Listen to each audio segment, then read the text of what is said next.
Bonjour à tous, à chacun de vous, aussi à tous ceux qui nous regardent par Internet. Et donc déjà je vais rebondir sur tout ce que j'ai entendu là à la fin. C'est très bien de louer, de parler. Prier, c'est parler avec Dieu, donc Dieu nous parle dans nos cœurs, donc c'est bien. Et donc ce que Paul dit, c'est intéressant parce qu'en fait, c'est toutes les prières. Jésus il dit, tout ce que vous demanderez, ça sera exaucé. Oui, mais tout ce qu'on demande selon sa volonté. Et c'est vrai que la vraie prière, c'est pas emmène-moi au ciel, c'est que le Seigneur vienne, voilà, déjà dans nos cœurs, dans nos vies. Et ça c'est important parce que le vrai désir du chrétien, c'est pas d'aller au ciel, c'est d'aller avec Jésus. Parce que Jésus, la première chose qu'il va faire, après les noces de l'agneau, il va revenir sur la terre. Et en fait, Jésus, il a dit, voilà, je viens vous préparer une place, après je vous prendrai avec moi, et vous serez toujours avec moi. Alors, quand il sera au ciel, on sera au ciel, quand il sera sur la terre, on sera sur la terre. Et c'est vrai qu'on ne peut pas échapper à la responsabilité. Dieu a tant aimé le monde, et donc si on vit en communion avec Dieu, cet amour que Christ a manifesté pour le monde en donnant sa vie pour lui, il va venir en nous. Et donc on va aimer et bénir le monde, parce que notre rôle comme sacrificateur de l'Éternel, c'est bénir. Et on sait à la fin de l'histoire, cette terre ne va pas être terminée, détruite par le diable, mais Jésus va revenir instaurer un royaume de justice et de paix. Et donc nous, on la connaît la fin du film. Et donc on ne doit pas s'inquiéter, simplement on doit participer à ça. Et donc après il y a eu aussi cette parole, en fait, veiller sur notre cœur. Et c'est un verset que le Seigneur m'a donné dans la... Les yeux de l'Éternel parcourent la terre pour soutenir ceux dont le cœur est tout entier à eux. Et Dieu, il veut tout notre cœur. Et c'est vrai que nous, on ne peut pas le faire, mais par le Saint-Esprit peut nous aider à donner tout notre cœur et à faire le nettoyage en plein et nos motivations. Et donc ça c'est vraiment important à voir. Et c'est vrai que ne pas oublier d'où on vient, et on va le voir aujourd'hui dans l'Alliance avec Dieu, il y a en fait des recommandations. On a vu dans la première chose que les alliances avec Dieu, c'est des promesses et aussi des conditions auxquelles se remplissent. Et une des conditions, c'est justement ne jamais oublier d'où le Seigneur nous a tirés. Moi, quand j'étais jeune converti, à un moment donné, j'ai même pensé que Dieu m'avait choisi parce que j'étais bien. Et alors, dans la réalité, c'est pas du tout comme ça, parce que plus on s'approche de Dieu, c'est un contraste, c'est un paradoxe. Plus le Saint-Esprit, la première fonction du Saint-Esprit, c'est nous convaincre de péché. Et tous les hommes de Dieu, que ce soit David, il confessait ses péchés. C'est pour ça que c'était un homme conforme au cœur de Dieu, parce qu'il n'avait aucune difficulté à se repentir. Et Pierre aussi, quand Paul va l'exhorter, il se repent. Et donc c'est une caractéristique. Dieu, il aime les cœurs contrits et brisés. Et justement, toute chose qu'on croit bien de ce qu'aime Dieu, Dieu, il nous refait passer par là.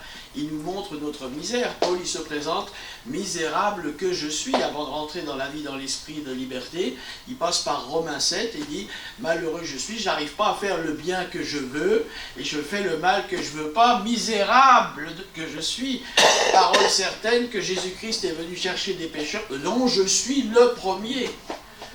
Et le premier, pas par orgueil, simplement, Dieu nous montre tellement notre misère sans lui, qu'après on ne peut pas oublier, et on était amoureux, on l'a suivi dans le désert, parce qu'en fait on avait vu qu'il nous avait sauvés, et c'est jamais oublier que le premier reproche que Jésus fait à l'Église, en parlant à l'Église d'Éphèse, il dit, tu sais très bien, tout ce que tu fais c'est formidable, il y a juste un détail, tu as oublié ton premier amour. Parce qu'aujourd'hui c'est ça qu'on va voir dans l'Alliance. Avec un Dieu d'amour, il n'y a qu'une manière de se relationner avec lui, c'est de l'aimer.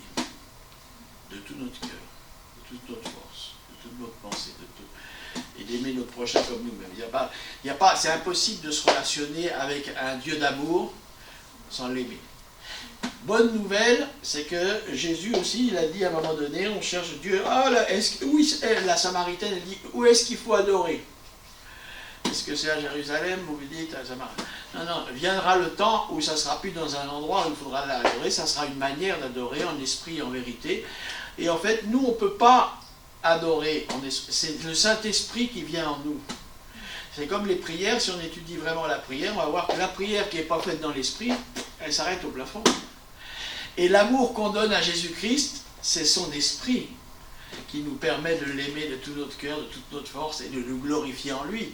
Les vrais circoncis, on a parlé que dans la promesse que Dieu avait faite, à l'alliance que Dieu avait faite avec Abraham, Dieu lui dit, moi je vais faire une alliance avec toi. Ça va être bien, en tout point bien réglé, voilà. je vais faire de toi plusieurs nations, il y a des rois qui vont sortir de toi. Toi, ton rôle, ça sera de garder l'alliance. Comment? En coupant en la circoncision, en coupant un petit bout de chair. Et en fait, c'est ça qu'on doit faire nous aussi, par l'esprit, parce que si nous on essaye de couper la chair par nous-mêmes, si par l'esprit, vous faites mourir les hommes de la chair, vous serez vraiment des enfants de Dieu. C'est ce que Thierry Cobb nous disait. Hein. Voilà, ceux qui vivent dans l'esprit, c'est les enfants de Dieu. Et le Saint-Esprit vient témoigner à notre esprit qu'on est enfant de Dieu. Donc on va revenir un petit peu sur l'alliance que j'avais dit déjà, parce que je n'avais pas terminé, bien souvent c'est mon cas. Mais bon, après, des fois je m'adresse à des gens qui ont un appétit, hein. Des fois on fait il y a le réveillon, on mange beaucoup. Hein. Donc après on va s'habituer l'estomac spirituel à manger, hein, parce qu'en fait Paul, on voit, un jour il dit au revoir à une église, ils ont passé toute la nuit à parler. Hein. Il n'y en a qu'un qui s'est endormi. Hein. Donc en fait, au bout d'un moment, le Saint-Esprit nous réveille, il nous donne de l'appétit et on a envie d'entendre la parole de Dieu.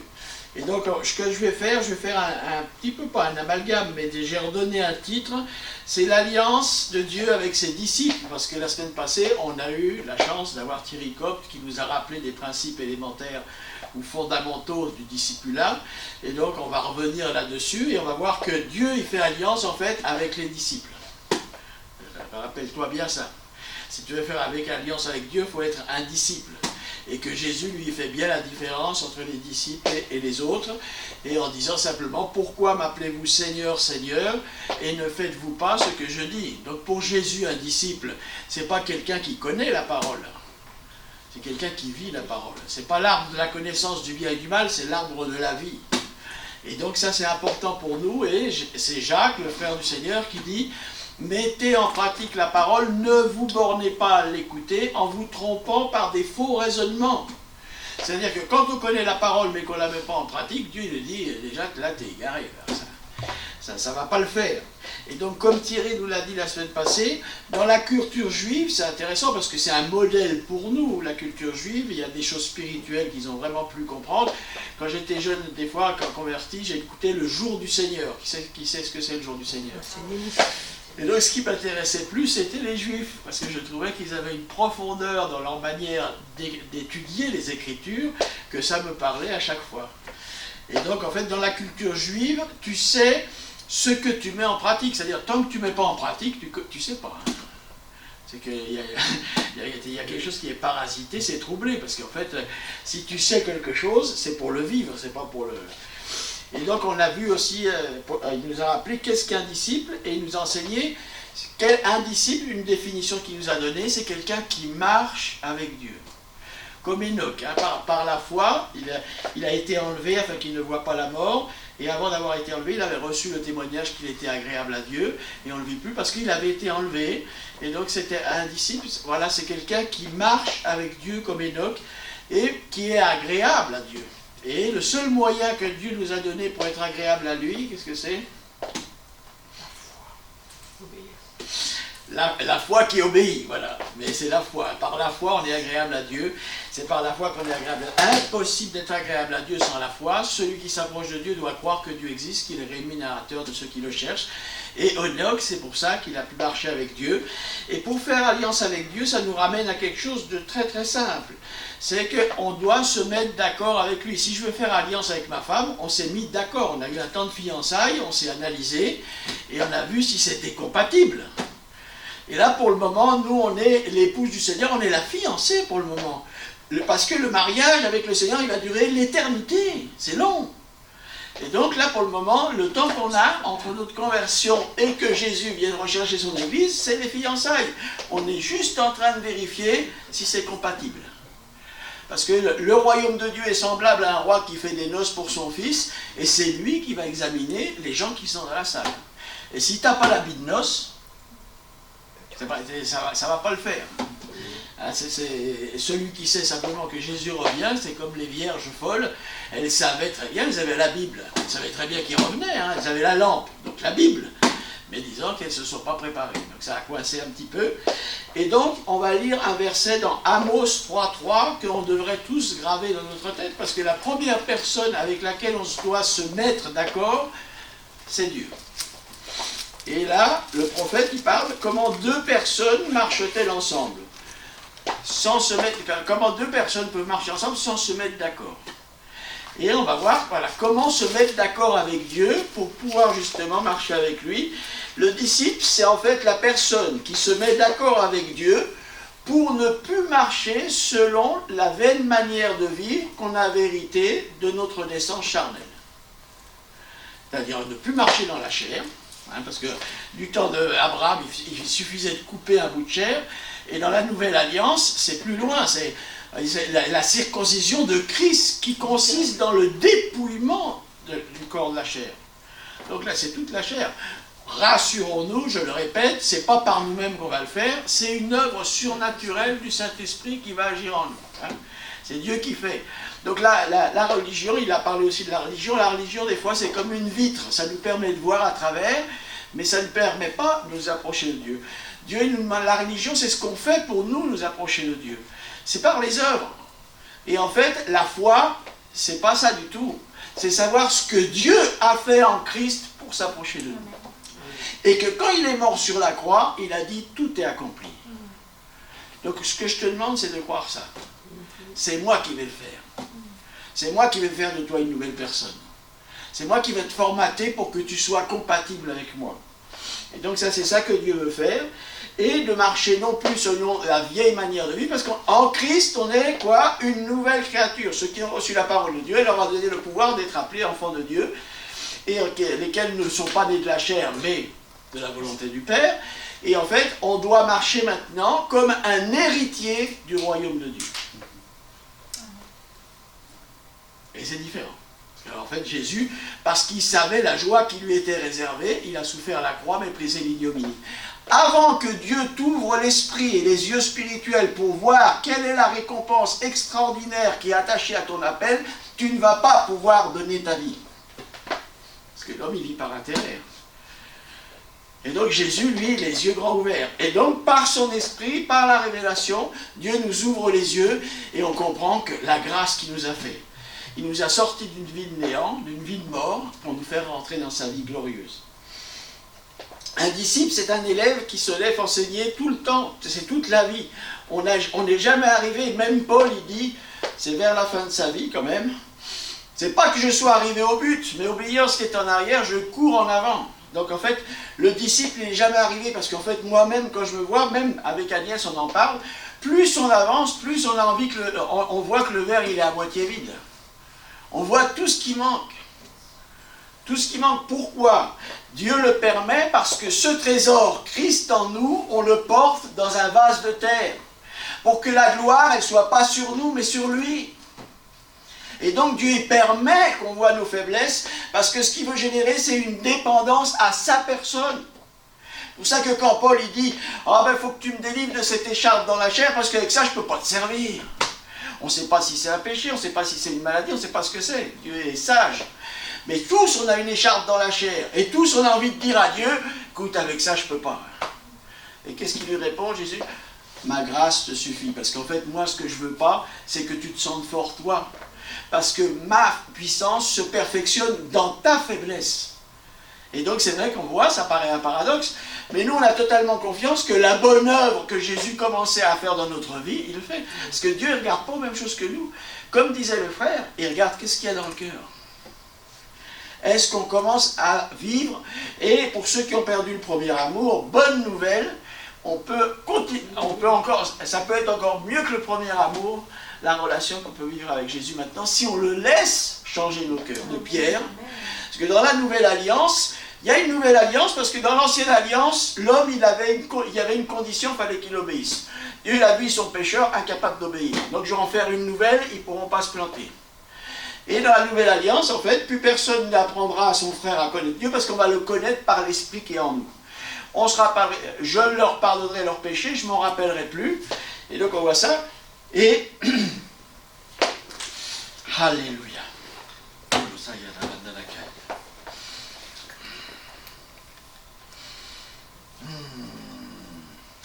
Alors, la nouvelle alliance, elle est incompatible avec notre cœur de pierre. Donc ça va en même temps, dans Ézéchiel, c'est rappelé plusieurs fois, que Dieu, en même temps que la nouvelle alliance, il est obligé de faire une opération à cœur ouvert.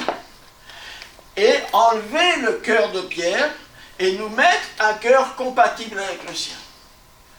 Et donc ça, c'est Dieu qui le fait, c'est pas nous. Donc un disciple, il doit se considérer comme un apprenti qui apprend à écouter et à obéir. Pour faire la volonté de Dieu, qui est que chacun de ses enfants d'adoption parvienne à la maturité. Quand dans une famille normale, on a plusieurs enfants, les parents ne disent pas, ah, celui-là il va rester petit, celui-là moyen, celui-là grand. Tous les enfants sont appelés à grandir. Tous les enfants de Dieu, Dieu il a un plan pour chacun, toute chose concourt au bien de ceux qui aiment Dieu, ceux qu'il a appelés selon son dessein, et après son dessein il est très bien expliqué, car ceux que Dieu a prédestinés, il a connu d'avance, il les a prédestinés à qu'ils soient semblables à Jésus, le premier-né d'entre plusieurs frères. En grec, c'est le primogénito. Ça veut dire quoi? Le prototype. Donc dans la Bible, il y a deux prototypes. Il y a Adam qui a péché, et on est tous affectés par le péché d'Adam. Et après, il y a Jésus, le second Adam qui est venu, qui est parfait.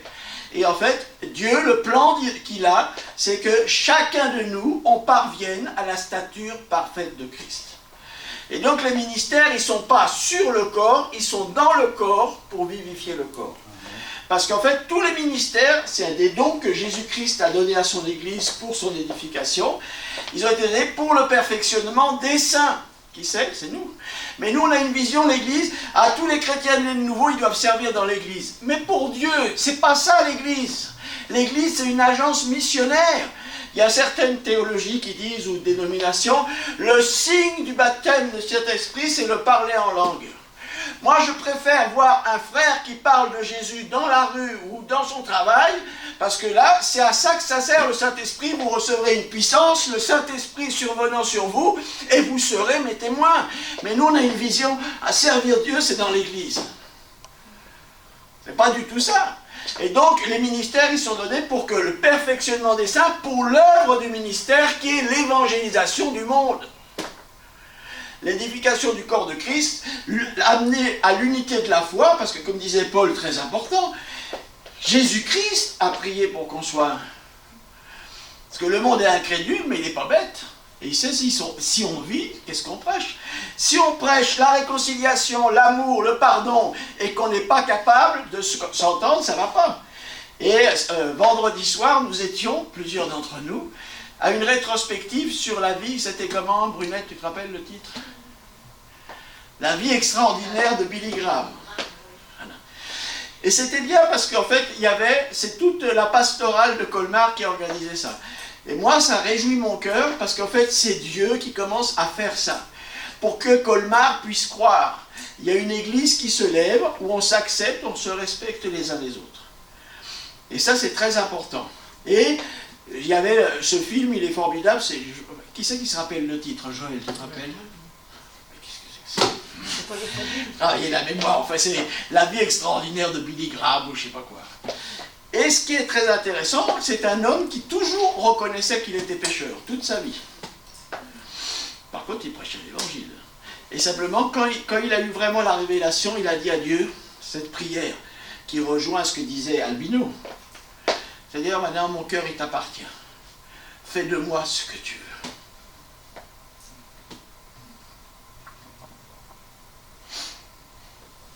Et quand Dieu trouve ça dans notre cœur, il commence à pouvoir travailler. Il a dit, il a compris. Jésus, il est mort pour nous, pour qu'on ne vive plus pour nous, mais pour celui qui est mort et ressuscité pour nous. Et c'est la disposition que Dieu, il espère de nous. Et dans l'Alliance, c'est ça. Hein. Il a tout donné. Alors les gens, ils disent, oui, le salut, c'est gratuit. Oui, c'est vrai. Pourquoi? Parce qu'on ne peut pas le payer. Alors donc, heureusement, c'est gratuit. Mais par contre, pour le disciple, c'est quand même un petit peu plus compliqué. Hein. Si quelqu'un veut être mon disciple, qu'il renonce à tout ce qu'il possède. Il se charge de sa croix et me suivre. Et on l'a vu, l'obéissance, Jésus s'est fait obéissant jusqu'à la mort de la croix. La mort du disciple, c'est pas de la croix, parce que comme nous, on est imparfait, ça ne servira à rien, on pourrait racheter personne. Hein. C'est jusqu'à la mort de la chair. par l'Esprit de Dieu qui est en nous, on peut faire mourir ça. Et donc ça c'est le but de Dieu, et Jésus lui-même, il a appris, on est des disciples de Jésus. Toujours aussi bien vous rappeler que quand on parle de disciples, c'est de Jésus. Notre modèle, c'est Jésus. Lui-même a appris l'obéissance par les choses qu'il a souffertes. Et après, il y a le Père de la foi qui, lors de sa vocation, est parti, il a obéi et il est parti. Il ne savait pas simplement que Dieu lui avait donné une promesse, il a dit il faudrait faire ci, il faudrait faire ça. Ah ben très bien, j'ai noté dans mon cahier. Non, non, il a fait ses bagages. Et puis il est parti, sans savoir où il allait. Parce qu'en fait, avec Dieu, c'est pas parce qu'on ne sait pas tout, on est en pleine sécurité. Pourquoi? C'est le bon berger. La brebis, elle ne va pas demander au pasteur, est-ce que tu es sûr où tu nous emmènes? Est-ce que c'est bien? Voilà. C'est pas la brebis qui dit, hein, mais l'Éternel est le bon berger, je ne manquerai de rien à partir du moment où je suis la brebis, puis je me laisse conduire. Parce que si je ne me laisse pas conduire, je suis en danger, parce qu'il y a des précipices, parce qu'il y a des bêtes sauvages. Alléluia. Donc à la lumière de cette réalité, on peut mieux comprendre qu'est-ce que c'est la véritable mission de l'Église. L'Église, ou aussi que Jésus appelle l'épouse bien souvent, comme c'est une famille spirituelle qui a pour premier but de collaborer avec le Seigneur pour amener chaque enfant de Dieu, faire naître des enfants. Comment naissent nos enfants? Dans une relation intime. Et donc si on veut faire des enfants spirituels, il faut commencer à avoir une relation intime avec le Seigneur. C'est de ça que naissent les enfants. Et après, une fois qu'ils sont nés, c'est pas suffisant. Il faut les élever, il faut les éduquer, et pour les amener à la stature parfaite de Christ. C'est Dieu qui l'a dit, c'est pas nous qui supposons. C'est ce que Dieu il a dit, parce que dans le ciel, il veut être entouré, et on revient en fait au plan initial de Dieu, parce que Dieu, quand il a une idée dans la tête, pour lui enlever, il faut faire fort. Hein. Parce que ça a échoué avec Adam, après il a recommencé avec Noé ça échoue, il recommence avec Abraham, après avec Moïse, après avec David, et après encore avec Jésus. Et en fait, quand Dieu il avait fait une alliance avec Adam, il les a bénis. En leur disant, fructifiez, multipliez, remplissez la terre et gouvernez-la. Et Jésus, il est venu chercher tout ce qui avait été perdu. Moi, quand j'étais jeune converti, comme j'avais été perdu pas mal dans le péché, plein de choses comme ça, j'ai dit, il est venu me chercher moi, formidable. Mais en fait, non, il est venu chercher ce qui avait été perdu à la chute d'Adam et Ève. La communion avec Dieu, la bénédiction de Dieu, le fait de pouvoir se reproduire. Parce que quand Dieu va faire une alliance avec Abraham, je te multiplierai en grande manière. Parce que Dieu nous a fait à son image, et donc il est prolifique. Hein? Et donc c'est ça que Dieu veut faire pour chacun de nous, et savoir que tout disciple accompli, ça c'est Jésus qui le dit dans son discours d'adieu aux disciples, sera comme son maître, et il fera les choses, même chose que lui. Et donc c'est comme ça, le disciple, j'ai bien aimé une parole de Thierry, hein, on peut le garder, le mémoriser, c'est bien de faire travailler la mémoire. Hein. Oui, parce que le disciple, c'est celui qui garde la parole. Donc s'il ne regarde pas la parole, c'est un peu... Hein, c'est la parabole des semences et des terrains. Hein. La semence, elle marche partout, hein, simplement ça dépend dans quel terrain elle est. Voilà. Donc elle marche. Et la bonne terre, c'est ceux qui entendent la parole, la comprennent et la mettent en pratique. Donc c'est ça.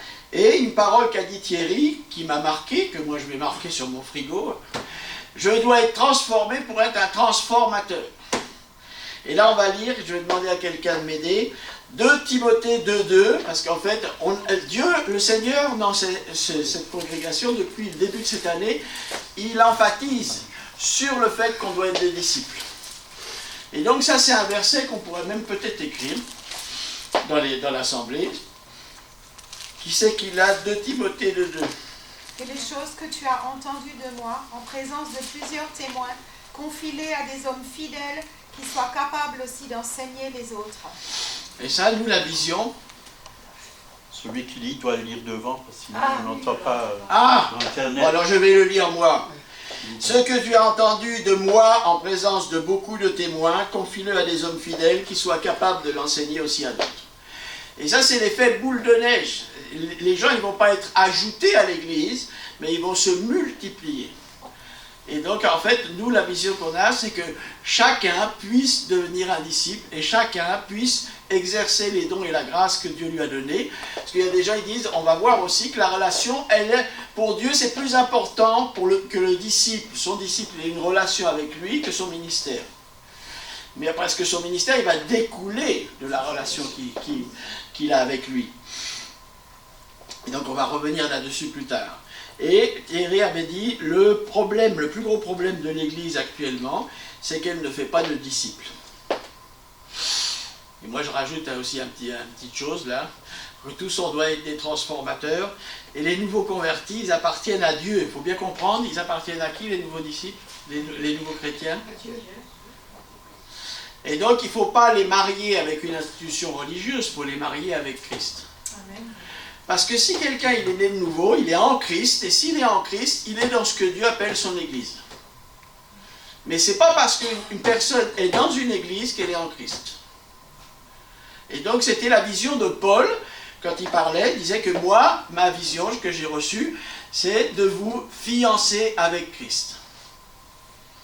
Et donc c'est ça, fiancer avec Christ, parce que quand on a une relation avec Christ, il va y avoir du fruit, parce que Dieu, il va fructifier en nous. Pour Dieu, le disciple doit privilégier sa relation sur sa mission. On le voit, Jésus, c'est lui qui va choisir les disciples, il va en établir 12 pour qu'ils soient avec lui. Après, il les envoie. Donc il y a cette communion, cette relation, et on le voit très bien aussi dans Cantique des Cantiques, où la bien-aimée, elle dit « Où est-ce que tu vas faire paître tes troupeaux ?» Et donc, une fois qu'elle est en amour avec le Christ, parce que c'est une représentation de Christ dans Cantique des Cantiques, elle a envie d'aller s'occuper de son troupeau. Mais c'est ça l'ordre. Et on le voit très bien avec Jésus, une fois qu'il est sur la plage, après qu'il est ressuscité, il fait un repas, et ils vont manger avec les disciples, et il va dire à Pierre, « M'aimes-tu » à 3 reprises, puisque Pierre l'avait renié 3 fois, il avait dit, « Ah, mais moi je vais te suivre jusqu'à la mort » Jésus lui dit, « Pierre, sans le Saint-Esprit, sans mon onction, tu vas rien faire du tout, le coq il n'aura pas chanté 2 fois, que tu m'auras déjà renié 3 fois. » Donc nous, arrêtez d'avoir des prétentions que moi je peux servir Dieu par moi-même. Sans l'onction de Dieu, je ne serai jamais capable de donner ma vie. M'aimes-tu, Pierre? Oui, Seigneur, paie mes brebis. Donc le Seigneur, les gens qu'il va choisir pour cette église dont on parle, que Jésus vient chercher, cette épouse, c'est des gens qui sont en relation d'amour avec Christ. Parce que si on n'est pas dans cette relation d'amour avec Christ, l'amour de Dieu ne peut pas passer.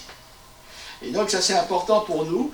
Et pour être un disciple et faire alliance avec Dieu, tu dois d'abord connaître Dieu. Et là je vais lire un passage aussi que Thierry a fait. On fait un petit rafraîchissement, tant pis. Mais c'est très important pour moi, c'est un verset qui me touche beaucoup. C'est dans Jérémie 9, 23 et 24. Ainsi parle l'Éternel.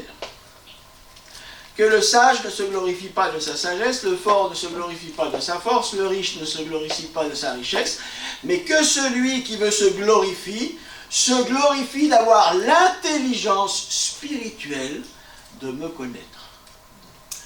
C'est ça qu'on peut se glorifier, de savoir que je suis l'Éternel qui exerce la bonté, le droit, la justice sur la terre. Et c'est à ces choses que je prends plaisir.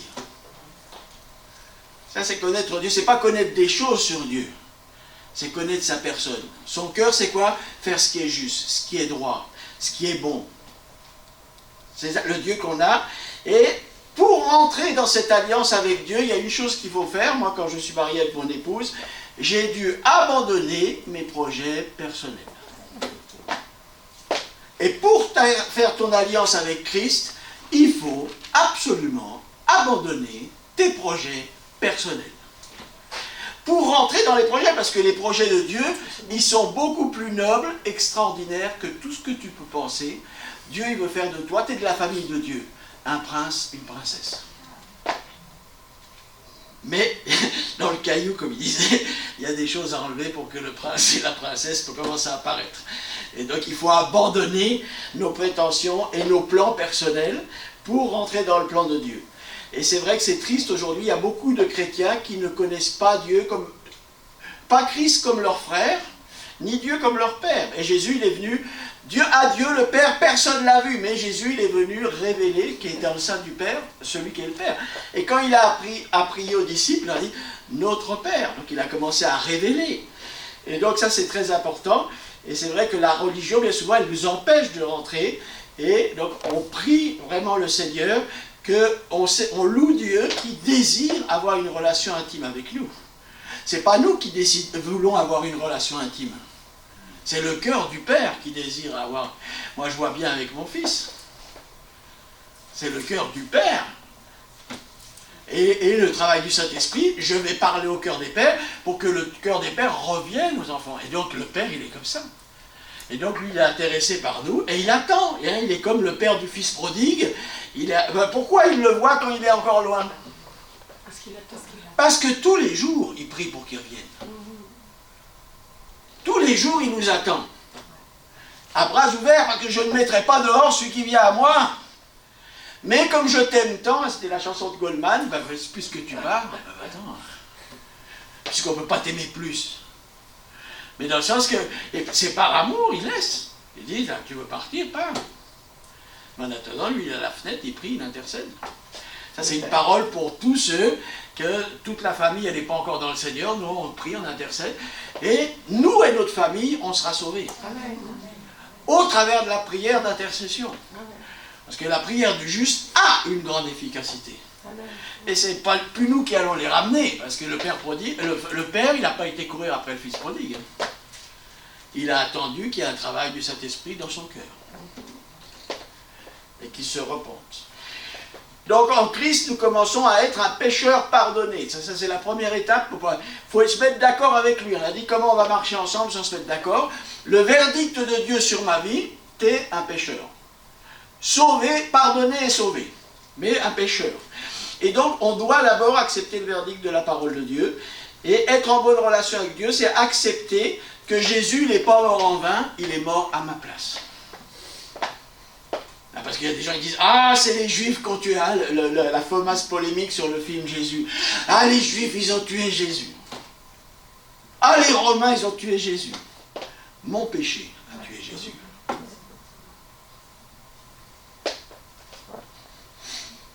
Et pour être d'accord avec Christ, il faut marcher comme ça.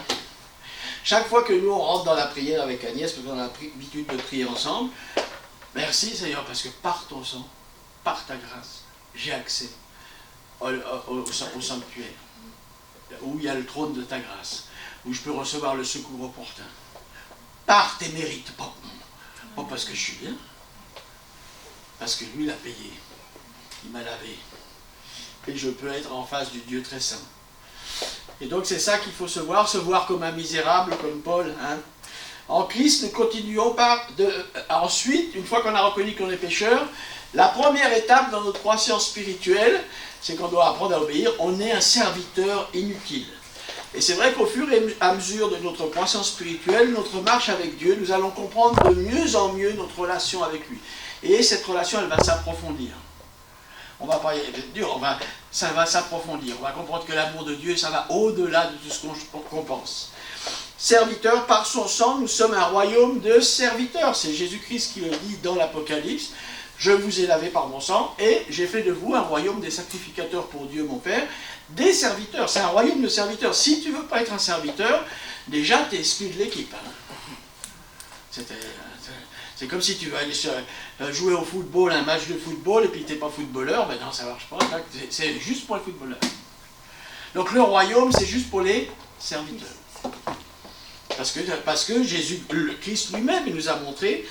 Et donc, en fait, il n'est pas venu pour être servi, mais pour servir et donner sa vie en rançon de beaucoup. C'est notre exemple. Hein. Dans Jean 13, il a mis le comble à son amour, et il dit aux disciples, « Ah, vous m'appelez Seigneur, ben, vous faites bien parce que je le suis. » Voilà. Mais si moi je vous ai lavé les pieds, ben vous devez faire pareil. Et vous êtes heureux si vous le faites. Parce que dans le royaume de Dieu, qui c'est le plus grand? Donc ça c'est la première niveau de relation. Et racheté par son sang, en fait, on lui appartient. Donc on est, comme on le disait tout à l'heure, c'est brebis. Et c'est pas la brebis qui va demander au pasteur où c'est que tu m'emmènes. La brebis, elle doit simplement être sensible et puis voir que le Seigneur, il nous guide, il nous appelle par notre nom, il nous fait sortir dehors. C'est intéressant, hein? Dieu, il ne veut pas qu'on rentre et on s'enferme dans une religion ou dans une église enfermée sur elle-même. Il nous fait sortir dehors parce qu'il veut qu'on soit avec lui. Et Jésus-Christ, il est dans la mission. Quand il a dit, il a promis, je serai avec vous tous les jours jusqu'à la fin du monde, il le dit dans un cadre tout à fait spécifique. Allez, tout pouvoir m'a été donné, allez prêcher la bonne nouvelle à tout le monde, faites des nations des disciples, enseignez-leur tout ce que j'ai prescrit. Et là, dans cette mission, je suis avec vous. Et donc ça c'est important pour nous d'apprendre que lui il guide et puis nous on suit.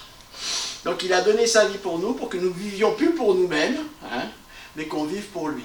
L'amour de Dieu nous presse, dit Paul, parce que si un seul est mort pour tous, tous sont donc morts, et on ne vit plus pour nous-mêmes, mais pour celui qui est mort et ressuscité pour nous. Donc le disciple, c'est quoi? Un serviteur. Dans la Bible, nous, bien souvent, quand on lit les épîtres, Paul, Pierre, Jacques, qui se présentent comme des serviteurs. La parole en grec, c'est doulos. C'est pas serviteur, c'est esclave. Parce qu'eux, ils avaient compris que le seul moyen d'être totalement libre de l'influence du diable, c'est d'être un esclave de Jésus-Christ. Dès qu'il y a quelque chose dans ton cœur qui n'obéit pas à Dieu, le diable va l'utiliser. Donc, tranquille, c'est Dieu qui va faire le travail. Et lui nous demande juste, il est à la porte, il frappe. Voilà, si quelqu'un m'envoie, moi je vais faire le... Toi tu ne vas pas y arriver. Hein. Tu ne vas pas y arriver, mais moi je vais le faire. Il suffit que tu m'ouvres ton cœur.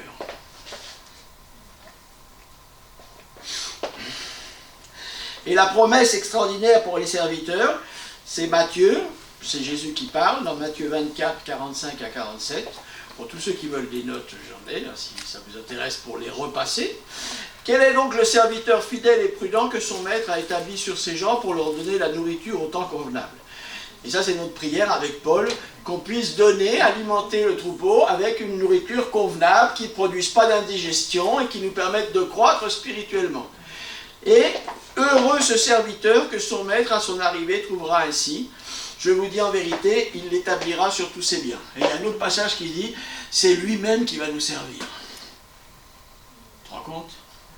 Celui qui me sert, le Père l'honorera. Alors Dieu, quand il honore quelqu'un, il l'honore. Donc si tu ne te sens pas honoré, c'est que pour le moment, Dieu ne t'a pas honoré.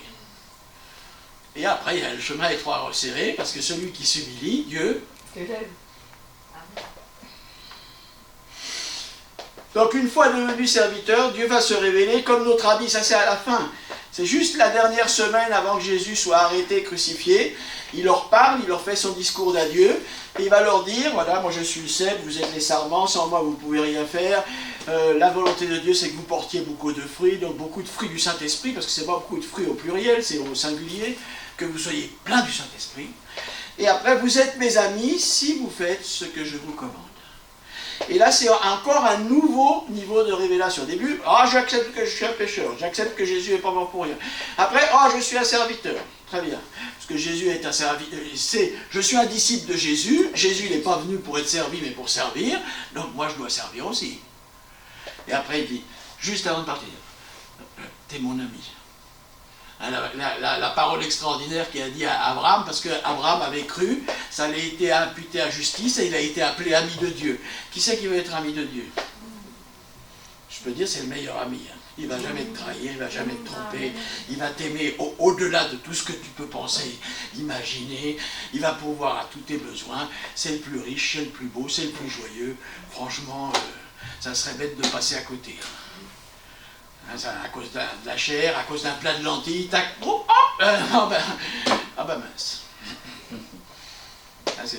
Ça, les vierges folles, elles ne pleurent pas parce qu'elles vont en enfer. Elles réalisent, je t'ai invité aux noces, et je manquais le train. Aïe, aïe, aïe, aïe, aïe, aïe, aïe. Alors vous êtes mes amis si vous faites ce que je vous commande. Hein. Je vous appelle plus serviteur, pourquoi? Parce que le serviteur ne sait pas ce que fait son maître, donc c'est un nouveau niveau de relation. Et je vous ai appelé ami parce que je vous ai fait connaître tout ce que j'ai appris de mon père. Il n'y a plus de secret. Avec l'ami, on dit tout. Avec ma femme, on est devenu amis, on est amoureux, tout ça, non. Et bien, tac. Et donc Jésus, c'est ça qu'il cherche. C'est des gens qui sont des amis, comme ça il peut leur raconter, comme Dieu a fait avec Abraham. Il a dit, tiens, comme maintenant on est amis, je vais te raconter une histoire.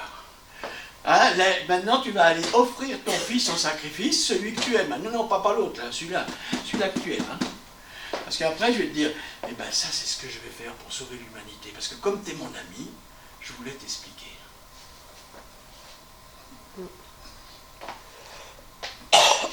Donc l'invitation de Dieu, c'est qu'on devienne son ami, avec qui il va partager ses secrets. On le voit bien quand Dieu il va visiter, il envoie des anges pour aller détruire Sodome et Gomorrhe, parce que l'iniquité était arrivée jusqu'aux cieux. Il passe par son ami Abraham, qui s'appelle un serviteur. Hein, parce qu'Abraham, il dit, permets que ton serviteur te fasse à manger. Donc il avait compris le principe, Abraham.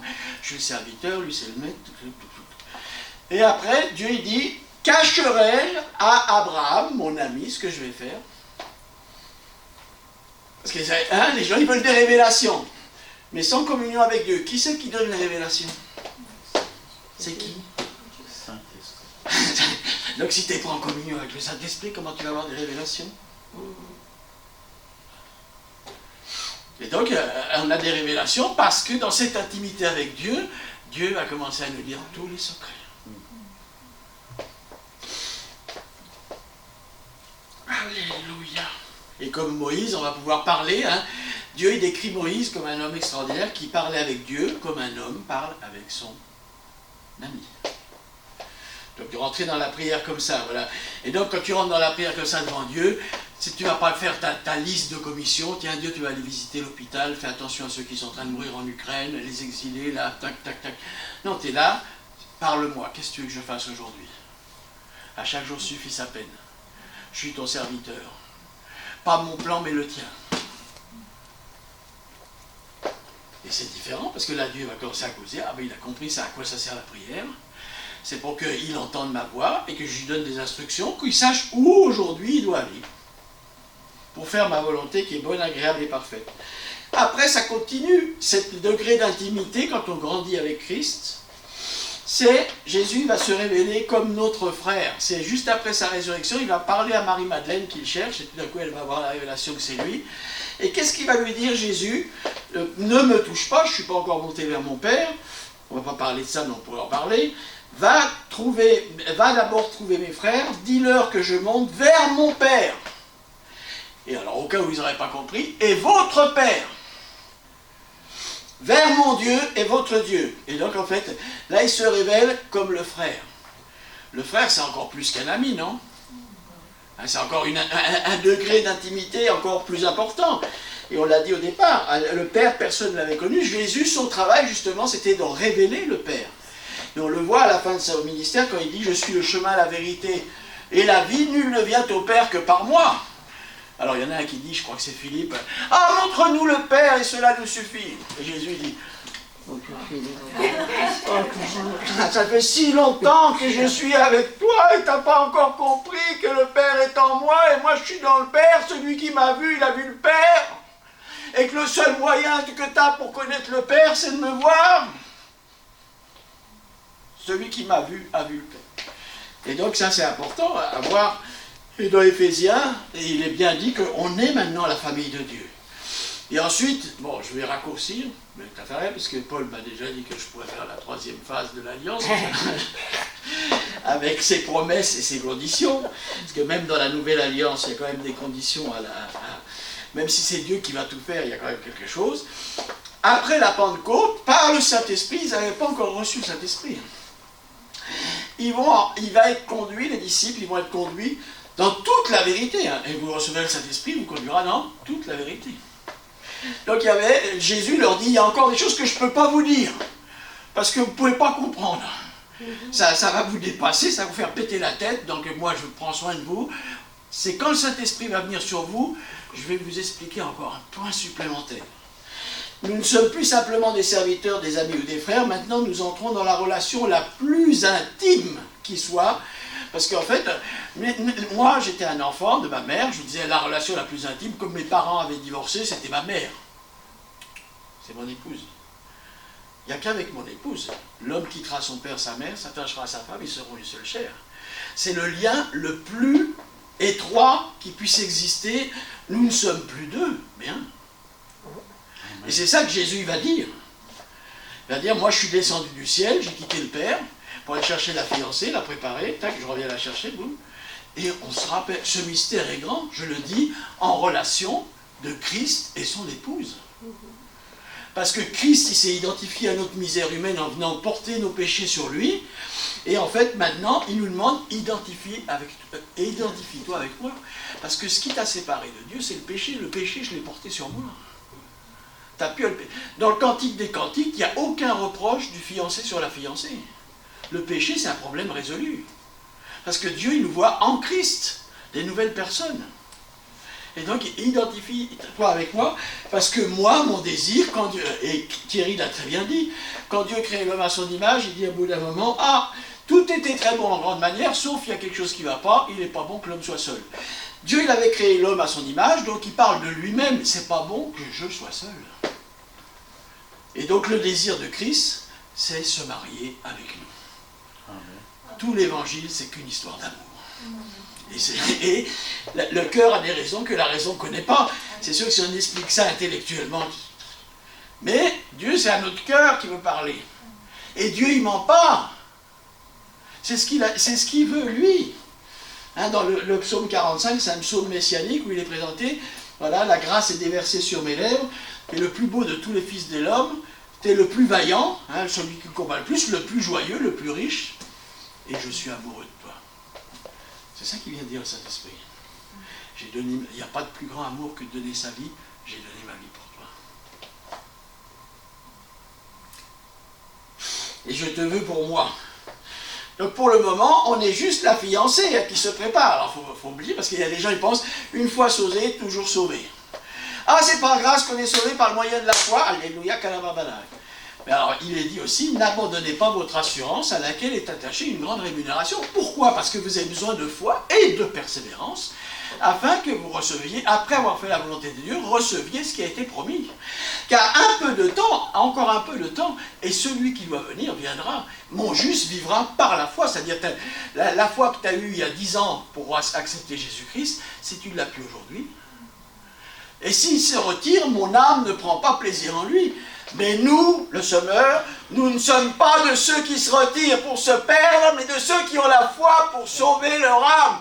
Amen. Et on se nourrit de la parole de Dieu, et la parole de Dieu, elle nous donne la foi, elle nous communique la foi. Donc l'unique moyen d'être en relation avec Dieu, un Dieu d'amour, c'est de l'aimer. Alléluia. Alléluia. Et ça, c'est Jésus, il parle que 2 fois de l'Église dans sa venue, dans son premier ministère, dans son ministère terrestre, si on peut dire. Par contre, il a donné un tas de paraboles pour expliquer le troupeau, et le pasteur et son troupeau, le constructeur et la maison, la vigne et ses rameaux.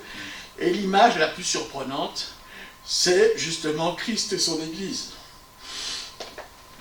Le mari et son épouse représentent la base fondamentale qui existe entre Christ et son épouse.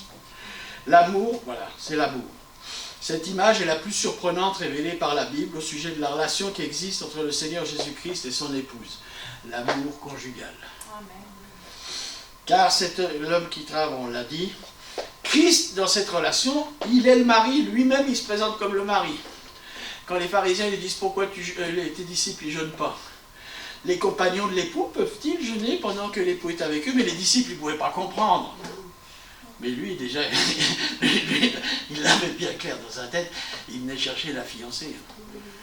Je vais donner ma vie, mais la fiancée, je la veux.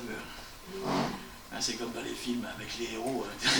Je vais donner ma vie, mais dire que la fiancée, je ne vais pas la lâcher. Je viens pour ça. Et après, Jean-Baptiste dit la même chose. À qui appartient l'épouse? C'est l'époux. Et moi, je suis l'ami de l'époux. Il y a un mois, on avait parlé des promesses de l'Alliance. On a vu qu'il fallait, pour que Dieu puisse bénir Abraham, lui devait couper un bout de la chair. Et nous, si on termine là-dessus, on doit couper tout. La circoncision de Christ, c'est vraiment la circoncision du cœur, le dépouillement des œuvres de la chair. Parce que Dieu est esprit. Et ceux qui veulent être son ami doivent être en esprit. Ceux qui veulent être son serviteur, être celui qui est pécheur, c'est convaincu par le Saint-Esprit qui sait qu'il est pécheur. Et après qu'il a la grâce d'être la fiancée. qu'il a la grâce, c'est par le Saint-Esprit. Tout ça, intellectuellement, ça ne va pas te rentrer, mais Seigneur éternel, je te prie pour chacun de mes frères et sœurs, Seigneur. Tu es venu dans le monde, Seigneur, le monde ne t'a pas connu, Seigneur. Tu es venu chez les tiens, ils ne t'ont pas reçu. Mais à ceux qui reçoivent ta parole, comme ce matin, Seigneur, tu as donné le pouvoir que cette parole fasse d'eux des enfants de Dieu, lesquels ne sont pas nés de la volonté de la chair, mais de la volonté du Père, Seigneur. Tu es notre Père, tu nous as rachetés, nous sommes de ta famille. Et tu es en train de nous préparer, Seigneur, de nous sanctifier, Seigneur, afin qu'on soit compatibles, Seigneur, par le Saint-Esprit que tu as fait vivre en nous, Seigneur, que nous puissions nous réjouir bientôt, parce que les noces de l'agneau vont arriver, Seigneur, et nous nous sommes préparés. Nous sommes revêtus de fin lin blanc qui sont les œuvres des justes. Merci Seigneur parce que tu continues ton œuvre de purification, Seigneur. Tu nous purifies, Seigneur. Tu es un Dieu saint, Seigneur. Tu purifies nos pensées, nos intentions, nos cœurs. Tu nous donnes un cœur, Seigneur, conforme à ton cœur. Qu'on soit disposé à faire ta volonté, qu'on soit tes serviteurs durant le temps qui nous reste, Seigneur. Et dans cette intimité que nous voulons développer avec toi, nous prophétisons, Seigneur, une prospérité, Seigneur, au niveau d'une postérité innumérable, Seigneur. Cette promesse que tu as faite avec Abraham, une postérité innumérable. Et si aujourd'hui, Seigneur, nous n'avons pas cette postérité, c'est simplement, c'est pas toi qui as fait faux bon, Seigneur, c'est à nous de nous régler, Seigneur. Que toi, si nous avons été infidèles dans l'alliance, toi, tu es fidèle, Seigneur. Tu es fidèle et tu nous attends, Seigneur. Afin qu'on puisse revenir vers toi, retrouver ce premier amour, avoir une intimité avec toi et engendrer pour le Père une infinité, Seigneur, d'enfants, Seigneur, des fils spirituels. Car c'était ton désir depuis le départ. Et Seigneur, tu n'échoues jamais, Seigneur. Merci parce que Jésus est venu rechercher tout ce qui avait été perdu. Et maintenant, toi, nous sommes des nouvelles créatures, nous sommes compatibles avec ton plan. Tu vas nous utiliser, Seigneur, pour avoir une postérité innumérable et qu'on puisse gouverner sur cette terre avec toi, Seigneur. Qu'on puisse régner avec toi sur cette terre qui sera transformée en un paradis. Merci, Seigneur éternel, parce que tu parles à nos cœurs, Seigneur. Tu nous donnes la foi par laquelle on peut être agréable, Seigneur. Afin qu'on se réjouisse en toi. Je délie sur chacun de nous un esprit de prière, de supplication. Pour qu'on s'approche de toi, tu ouvres nos oreilles spirituelles. Nous voulons entendre ta voix, Seigneur, qui nous dit « Je ne t'appelle plus serviteur, mais ami. Parce que je t'ai révélé tout ce que le Père m'a montré, je te le donne. C'est dans ta parole et par ton Saint-Esprit, on peut le recevoir, Seigneur. On peut s'en emparer, Seigneur. Merci, Seigneur, pour ton amour. Merci Seigneur parce que tu reviens, comme nous l'avons dit, à l'appel de ta bien-aimée. Pour l'emmener avec toi, Seigneur, et pour revenir avec elle sur cette terre, pour établir ton royaume de justice. Et nous savons que tu es derrière ta parole pour l'accomplir, Seigneur. Seigneur, tu es intègre, Seigneur. Il n'y a pas de divorce entre ce que tu dis, ce que tu penses et ce que tu fais. Et nous nous glorifions en toi, Seigneur. Parce que ton œuvre, Seigneur, elle a commencé parfaitement et tu vas la terminer parfaitement, Seigneur. Nous te donnons déjà la bienvenue, Seigneur. Et nous délions cet esprit de prière sur ton Église afin qu'elle puisse se préparer, qu'elle puisse rentrer dans les œuvres, Seigneur, les œuvres que tu appelles, les œuvres des justes, Seigneur. Que nous puissions être cette Église qui annonce ton évangile, qui annonce ton retour. Une épouse glorieuse, sans tache ni ride, Seigneur. Une épouse prophétique. Parce que tu ne fais rien sans avant aviser par tes prophètes. Une église qui annonce, Seigneur, tu es à la porte. C'est le temps de se préparer. C'est le temps de se réveiller, comme on a entendu ce matin. Et Seigneur, c'est toi qui nous aides à racheter le temps, Seigneur. Et par ta grâce, à être utilisé, Seigneur, pour ton royaume de justice. Amen. Amen.